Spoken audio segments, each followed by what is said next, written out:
வணக்கம் விஜயண்ணா, நல்லா இருக்கீங்களா? எவனா 2 பேர் சொதப்பிடுவான். விஜயண்ணே சொல்லியிருக்காரு. உங்கள தவிர்த்து வேற எந்த நிர்வாகி முகமும் அந்த போஸ்ட்ல இடம்பெறதே இல்ல. அவன் பேரை நான் சொல்ல விரும்பல. 25 லிட்டர் 30 லிட்டர் பாலை நடு ரோட்ல அப்படியே ஊத்துவேன். அவங்கள்ட்டேருந்து வரக்கூடிய வார்த்தை பொய்யான வார்த்தையா இருக்குது. என்னென்ன செயல் திட்டம் உங்க தலைவர் வச்சிருக்காருன்னு சொல்லி உங்களுக்கு ஏதாவது தெரியுமா? கீழ இருக்கக்கூடிய நிர்வாகி வந்து சண்டை போட்டுக்கிறாங்களே. சொல்றேன், தப்பா இருந்தா மன்னிச்சுக்கங்க. அந்த வைஷ்ணவிங்கிற பொண்ணு கூட நீ ஏன் வந்து ஆட்கள் சேர்ப்பு நிகழ்ச்சி நடத்தின?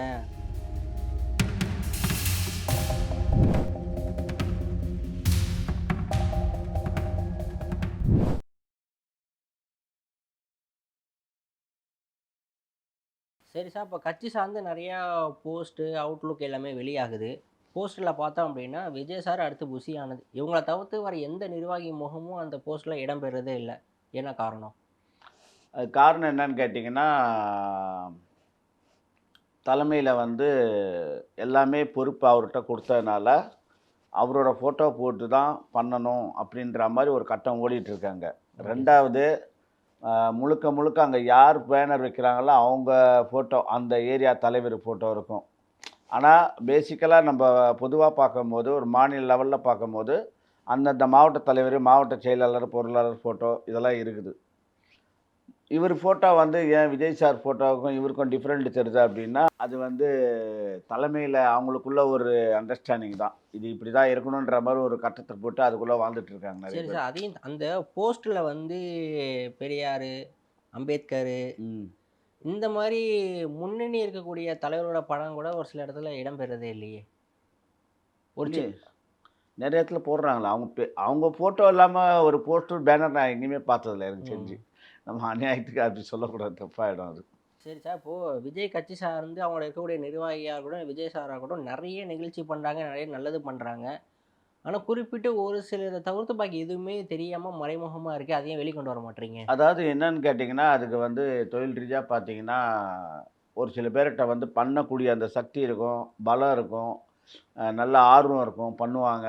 பட் அதே நேரத்தில அவங்களுக்கு வந்து அந்த விளம்பரம் பண்ணுற அளவுக்கு கூட இருக்கவங்க கரெக்ட்டா ஒத்துழைக்கலன்னா, ஒத்துழைக்கணும்னு சொல்லிட்டு பிளான் பண்ணிட்டு, "ஏய் நீ இத பண்ணிடுறா, நீ இத பண்ணிடுறான்னு" சொல்ருவாங்க. ஆனா அந்த கடைசி நேரத்தில அந்த ஃபங்ஷன் நெருங்கும்போது, எவனா 2 பேர் சொதப்பிடுவான். இந்த ம். 25 பேர் ஒரு 20 பேர் சேர்ந்து பண்றாங்க. 5 பேர் சொதப்புனாலும் பாதிப்பு தான். ஆமாம். 3 பேர் சேர்ந்து பண்ணாலும் பாதிப்பு தான். ஆனா, அந்த 20 பேர் கடைசி வரைக்கும் ஒத்துமையா இருந்தாங்கன்னா, அந்த இடத்துல என்ன ஃபங்ஷன் பண்ண முடியுமோ அத பண்ணுவாங்க. நீங்க எதிர்பார்க்குற மாரி எல்லா விளம்பரமும் வந்துரும். ஓகே. ஓகேவா? ஆனா, அதில வந்து மெயின் குறை வந்து பற்றாக்குறை தான். மணி தான். மணி தான் ப்ராப்ளம். அதில வந்து பாதி பேர் கஷ்டப்படுற ஃபேமிலியா இருக்கலாம். சம்பளத்துக்கு வேலை பார்க்குறவங்களா இருக்கலாம். மாச சம்பளத்துக்கு வேலை பார்க்குறவங்களா இருக்கலாம். சம்பளம் கம்மியா வேலை பார்க்குறவங்களா இருக்கலாம். ஆனா, பண்ணணும்னு நெனைச்சு ஒருத்தன் உண்மையான ரசிகனா இருக்கிறான். அவங்க பேர நான் சொல்ல விரும்பல. பண்ணியே தீருவான். கடன் வாங்கியாவது. இப்ப பார்த்தீங்கன்னா, ஆரம்ப காலத்தில எனக்கெல்லாம் விளம்பரமே கிடையாது. நான் ஃபங்ஷன் பண்ண ஆரம்பிச்சது வந்து ஃபர்ஸ்ட்டு விஜய் அண்ணனோட ஃப்ரெண்டு சஞ்சீவ் சார வச்சு. ஓ! தண்ணி குடம். ஒரு 150 பேருக்கு குடுத்தேன் எங்க ஏரியால. அவரு தான் வந்து குடுத்தாரு. அப்போ வந்து அவரு மெட்டி ஒலி நாடகம் நடிச்சிட்டு இருந்தாரு. அப்ப அவரு எனக்கு நல்ல ஃப்ரெண்ட் அவரு. அப்போ வந்து சூளமேட்ல சித்ரா அபார்ட்மெண்ட்ல இருந்தாரு. என்ட்ட நல்லா பேசுவாரு. அது பண்ணேன். அதுக்கப்புறம் வந்து படிக்கிற பசங்களுக்கு நோட்டு குடுக்குறது, இந்த மாரி ஹெல்ப் பண்ண சொல்லி, எனக்கு அப்போத்துலேருந்தே அப்பா வந்து அப்பப்போ சொல்லுவாரு. "நீங்க அது பண்றீங்க, பால் ஊத்துறீங்க." விஜய் அண்ணனே சொல்லியிருக்காரு. "நீங்க என் கட் அவுட்டுக்கு பால் ஊத்துறீங்க, அது பண்றீங்க. குழந்தைங்க எவ்வளோ பேர் பால் இல்லாம கண்டிப்பா. கஷ்டப்படுறாங்க. அதுக்கு பதிலா நீங்க வேற ஏதாவது செய்யுங்க." அப்படின்னாரு. அவரு சொல்லும்போது தான் அந்த இதோட தெரியுது.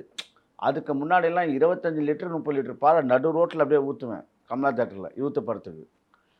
இது பகவதி படத்துக்கு. ஓ! ஷாஜகான் படத்துக்கு. அவரு சொன்னதுலேருந்து நிப்பாட்டினேன். எவ்வளவோ நல்லது பண்ணேன் அந்த காச வச்சு. எனக்கு ஏரியால நல்ல பேர் கெடச்சது. Okay sir. இப்போ 2026ல சட்டமன்ற தேர்தல் வரப்போகுது. எப்படியாப்பட்ட நபருக்கு உங்க கட்சி சார்ந்து சீட்டு குடுப்பாங்க? இப்ப இருக்கக்கூடிய மாவட்ட செயலாளருக்கே உங்க கட்சி மாவட்ட செயலாளருக்கே சீட்டு குடுப்பாங்களா? எம்எல்ஏக்கான வேட்பாளரா அறிவிப்பாங்களா? இல்ல கட்சிக்குள்ள இருக்கக்கூடிய நல்லா பணி செய்யக்கூடிய நபர்கள மேல தூக்கி விட்டு வேட்பாளரா அறிவிப்பாங்களா? அது வந்து கண்டிப்பா அண்ணன் ஒரு நல்ல முடிவா எடுப்பாரு. அது யார் என்ன எப்படி பண்ணுவார் நானும் சொல்லக்கூடாது, எனக்கு அந்த அளவுக்கு வயசு கிடையாது. அவர் ஒரு முடிவு எடுத்து வச்சிருப்பார். அவர் முடிவு பண்ணிட்டா அவர் பேச்சு அவரே கேட்க மாட்டார். அதனால் அது ஒன்றும் பிரச்சனை இல்லை. பட்டு நான் வந்து ஒரு காலத்தில் பார்த்தீங்கன்னா, ஏதோ வாழ்ந்தோம், சம்பாரித்தோம், எப்படியோ இருந்தோம். அப்படி ஒரு மாதிரி அப்படியே கெத்தா அப்படி இருந்தேன். என்னைக்கு இவரோட இதில் சேர ஆரம்பித்து நான் மன்றம் வைக்க ஆரம்பிச்சேன்னா, அன்னிலேருந்து பொது சேவையில் இறங்கிட்டேன் ஃபுல்லாகவே. அது சூப்பர் இல்லாமல் சார். தமிழ்நாடு வியாபார சங்கத்தில் மாநில இளைஞர்களில் மாவட்ட லெவலில் இருக்கிறேன். அதை வச்சு எங்கள் ஏரியாவில் கிட்டத்தட்ட பார்த்தீங்கன்னா நிறைய விஷயம் பண்ணியிருக்கேன். ரோடு போட்டிருக்கேன், ஒரு 12 லைட்டு புது லைட்டு போட சொல்லியிருக்கேன், ஒரு 25 கல் புதுசாக ரவுண்டு கல் அந்த கல் எங்கெல்லாம் உடஞ்சிருக்கா எல்லாம் மாற்ற சொல்லியிருக்கேன். Super sir. அதுக்கப்புறம் ட்ரைனேஜ் எங்கே அடைச்சிருந்தாலும் சரி இமிடியட்டாக 1/2 மணி நேரத்தில் அங்கே வரணும் நான் அதுக்கப்புறம் ஃபுல் கண்ட்ரோல். நம்ம கரண்ட் வந்து 1 மணி நேரத்துக்கு மேலே கட் ஆகக்கூடாது, மீறி கட் ஆகுனா ஸ்பாட்டுக்கு நான் அங்கே போவேன். நான் அப்படிலாம் வந்து ஒரு கண்ட்ரோலாக வச்சுருக்கேன். அதுக்கப்புறம் வந்து பார்த்திங்கன்னா, குழந்தைங்க படிக்கிற ஸ்கூலுக்கு என்னால் முடிஞ்சது மாதம் மாதம் இல்லை வருஷத்துக்கு ஒரு ட்ரிப்பு ஏதோ ஒரு ஃபங்க்ஷன் பண்ணி அந்த குழந்தைங்களுக்கு எதாவது பண்ண முடியுன்றது பண்ணுவேன். Okay sir. அப்புறம் வந்து வாரிசு படம் வரும்போது கண்ணு தெரியாதவங்களுக்கு அந்த ஸ்டிக்கு வந்து ஒரு 25 பேர் கொடுத்தேன் அந்த படம் ரிலீஸுக்கு. இப்போ பேனர்லாம் வந்து தேட்டரில் எதுவும் பெருசாலாம் வைக்கல. நான் அந்த படத்துக்கு பண்ணது பேனருக்கு செலவு வேண்டிய காசை இந்த மாதிரி பேனருக்கு நான் பண்ணேன்னா அது 4 நாள் விளம்பரம். கண்டிப்பாக இது இந்த வந்து கண்ணு தெரியாதவங்க நான் பண்ணேன்னா வந்துடுது. இது வந்து லைஃப் லாங் இது விளம்பரம் கிடையாது. பட்டு அவங்க பேசின அந்த வீடியோஸ்லாம் கூட என்கிட்ட இருக்குது. நான் உங்களுக்கு அனுப்புகிறேன் பாருங்கள். ஏன்னா நம்மள்ட்டேருந்து ஒருத்தவங்க உதவி வாங்குறாங்க அப்படின்னா அவங்கள்ட்டேருந்து வரக்கூடிய வார்த்தை பொய்யான வார்த்தையாக இருக்காது, உணர்வுபூர்வமாக தான் சொல்லுவாங்க. கண்டிப்பாக. அதுக்கப்புறம் பார்த்தீங்கன்னா என்ன சொல்கிறது, நிறைய ஆசிரமத்துக்கெல்லாம் வந்து அரிசி வாங்கி கொடுக்குறது சரி சார். அந்த மாதிரி பண்ணியிருக்கேன். அப்புறம் வந்து திடீர்னு ஒரு இந்த தண்ணி பிரச்சனை வந்தது போன வருஷம்னு நினைக்கிறேன், ஸ்லம்மர் டைமில். அப்போ ஒரு 3 லாரி வர வச்சேன். தண்ணி இல்லாமல் கஷ்டப்பட்டாங்க ஏரியாக்காரங்க. 3 லாரி வர வச்சேன் கார்ப்பரேஷனில் ஃபோன் பண்ணி. ஒரு நாளைக்கும் ஒரு லாரியும் பார்த்தீங்கன்னா 15 லிட்ரு 14 லிட்ரு எல்லாருக்கும் ஃப்ரீயாக கொடுத்தேன். இந்த மாதிரி பண்ணியிருக்கேன். நிறைய விஷயம் பண்ணியிருக்கேன்.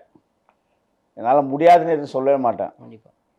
இப்போ கூட பார்த்தீங்கன்னா நடுவில் சாலை கிராமத்தில் எங்கள் அண்ணன் வாழ்ந்த வீடு தெருவு காவேரி தெருவில் பார்த்தீங்கன்னா ஒரு சின்ன ஈபி பாக்ஸு. அந்த பக்கம் நிறைய குழந்தைங்க போகுது, லேடிஸ் போகுது, பக்கத்தில் அப்பார்ட்மெண்ட் இருக்குது. அந்த ஈபி பாக்ஸை க்ளீன் பண்ணாமல் வச்சுருந்தாங்க. ஒரு கீரிப்பிள்ளை செத்து 6 மாதம் மேலே ஆகுது. அந்த ஸ்மெல்லு வெளியில் வந்தது. நான் பார்த்தேன், எதுக்கோ போனேன் தற்செயலாக. அதை பார்த்துட்டு ஃபோட்டோ எடுத்து நேராக கார்ப்பரேஷன் ஆஃபீஸில் போய் காட்டினேன்.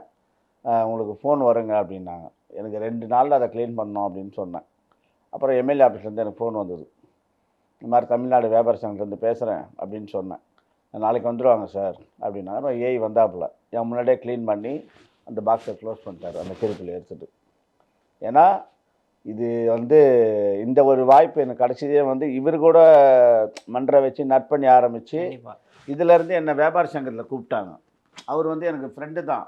பட் என்னோட அந்த ஹார்ட் ஒர்க்கை பார்த்துட்டு அவர் கூப்பிட்டாரு. இப்போ இந்த மாவட்ட லெவலில் போட்டிருக்காரு.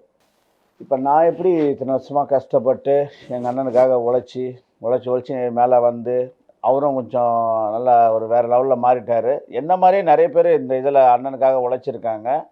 கண்டிப்பாக அவர் எல்லாரும் உழைச்ச உழைப்புக்கு அவர் ஜெயிச்சார்னா இந்த தமிழ்நாட்டை மாற்றி காட்டுங்க. Okay sir. என்னென்ன செயல் திட்டம் உங்கள் தலைவர் வச்சுருக்காருன்னு சொல்லி உங்களுக்கு ஏதாவது தெரியுமா? ஆட்சி அமைச்சா நான் இதெல்லாம் மாற்றிடுவேன், இதெல்லாம் செஞ்சுருவேன் அப்படின்னு சொல்லி ஏதாவது ஒரு சில குறிப்பிட்டு உங்களால் இந்த இடத்துல பதிவு வைக்க முடியுமா?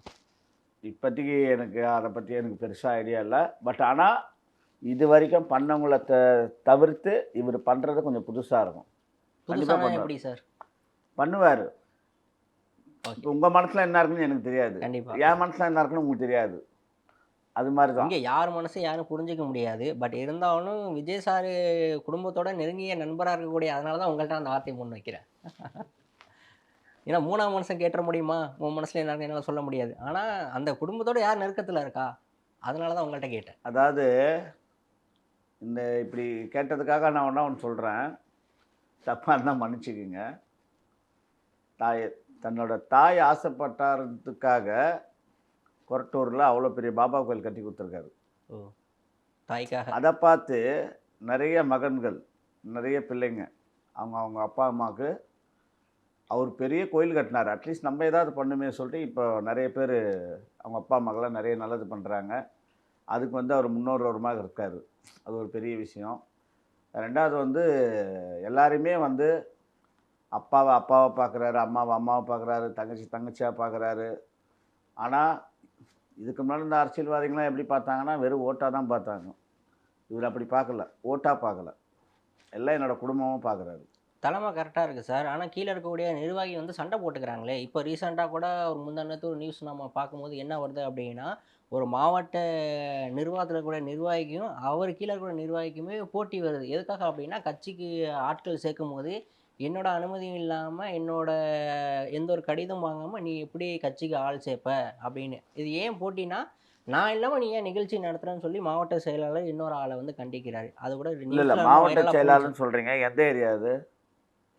அது சரியா தெரியல சார். விருதாபாக்கம். மாவட்ட செயலாளர் வந்து யாரை கண்டிக்கிறாரு?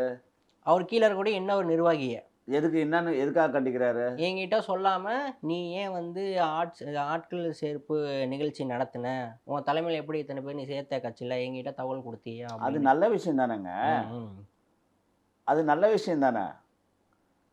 5 கை ஒன்றா சேர்றதுல கூட 2 கை சேர்ந்து அவருக்கு தூக்கி விடுது. கண்டிப்பா. அதை அவர் சந்தோஷப்பட எதுக்கு சண்டை போடுறாரு? ஆனா சண்டை போட்டுக்கிறாங்களே. இது இது வந்து உதாரணத்துக்கு நிறைய ஒருவேளை news இப்படி இருக்கு. இருக்குமோ, ம். இவன் தனியாக பிறல் ஆயிடுவானா அப்படின்னு. அந்த மாதிரி எண்ணத்துல தான் சார் இன்னைக்கு நிறைய நிர்வாகி இருக்காங்க. அதே மாதிரி எண்ணத்துல இருக்கிறனால தான் அந்த வைஷ்ணவிங்கிற பொண்ணு கூட அந்த நிர்வாகி கண்டிச்சு இந்த பொண்ணு வெளியில போனது. அந்த பொண்ணு வெளியே போனதுக்கு காரணமே வந்து ஒரு இப்போ நிகழ்ச்சி நடத்தும் போது நீ வந்து வீடியோ எடுக்கிற, செல்ஃபி எடுக்கிற, இதை இன்ஸ்டாகிராம்லேயும் சோஷியல் மீடியா இந்த வீடியோ வெளியிடுற, நீ வந்தனால தான் நிகழ்ச்சி வந்து இவ்வளோ ஃபேமஸ் ஆக்கின மாதிரி நீ காட்டிட்டு போற, அப்போ எனக்கு என்ன அந்த இடத்துல மரியாதை அப்படிங்கிற மாதிரி கூப்பிட்டு கண்டிச்சனால தான் அந்த பொண்ணு இன்னைக்கு வெளியே இதே போச்சு. மாவட்ட செயலாளர் ஆமா, அந்த பொண்ணே சொன்ன பேட்டி தான். இதே ஏரியாவில், இதே ஏரியால அது வேற ஏரியா. அது எல்லாம் தனித்தனி ஏரியா சார். நான் ஆனால் இந்த சொல்ல மாவட்டத்தில் இருக்கிறவங்க இந்த மாதிரி கீழே இருக்கிறவங்கள இது கண்டிக்கிறாங்க பண்ணுறாங்க. கண்டிக்கிறாங்க. அவங்க மாவட்ட நிர்வாகம் தோள் கொடுத்தா தானே கட்சி வளரும். வணக்கம் விஜயண்ணா, நல்லா இருக்கீங்களா? இந்த நேரத்தில் இதை ஏன்னு சொல்கிறேன்னு கொஞ்சம் தயக்கமாக தான் இருக்குது. இருந்தாலும் எத்தனை வருஷம் நான் மனசுக்குள்ளே வச்சுக்கிறது. தயவுசெய்து கொஞ்சம் தலைமையில் உக்காந்து கொஞ்சம் மாவட்ட தலைவரெலாம் கூப்பிட்டு கொஞ்சம் பேசுங்க. ஒரு ஏரியாலும் ஒரு பிரச்சனை வருது, அடிச்சுக்கிறாங்க. அப்புறம் இப்படி இருந்துச்சுன்னா நம்ம டிவிக்கு மேலே இருக்கிற மரியாதை வந்து கொஞ்சம் கொஞ்சமாக கம்மியாகிடுங்கண்ணா. நீங்கள் ரொம்ப கஷ்டப்பட்டு இந்த கட்சியை வளர்க்கணும்னு நினைக்கிறீங்க. அதுக்காக நிறைய பேர் உழைக்கிறாங்க. உழைக்கிறவங்களெல்லாம் வந்து மேலே ஏறி வர்றதுக்கு அந்த மாவட்ட தலைவருங்க வந்து உறுதுணையாக இல்லை. தயவுசெய்து அவங்கள கூப்பிட்டு கொஞ்சம் பேசுங்க.